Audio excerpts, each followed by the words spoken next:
আরে দোস্ত, কিছু ছেলে মেলে প্রতিটা দিন পিছে পিছে ঘুরে আর কি সব আলতু আলতু যে কথা বলে, তোর কি বলবো আমি বুঝতেছি না। তুই একটু তোর ফ্রেন্ডদের নিয়ে ওদের একটু বলে দিবি এমন যেন আর না করে। এমন কোন জায়গায় করে? চাঁদপুর সরকারি কলেজের ওইখানে। ঠিক আছে, আমি কথা বলে দেখি। ওকে দোস্ত। তোমরা কি তাহলে এখানে বৈশা মেয়েদেরকে আজে বাজে কথাবার্তা বলো? হ্যাঁ, আমরা কি করি না করি এটা তোর কইতে হইবো। তুই কে? মনে হয় যে একটু ভালো করে কথা বললে বিষয়টা বেশি ভালো হইতো, বুঝছো? মাথা মাথা গরম করতেছিস না?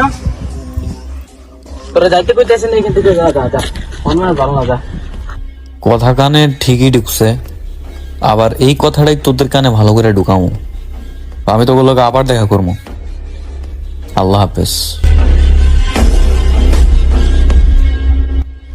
কিরে মামা ডাকলি কেন হঠাৎ করে? একটা কাজ আছে।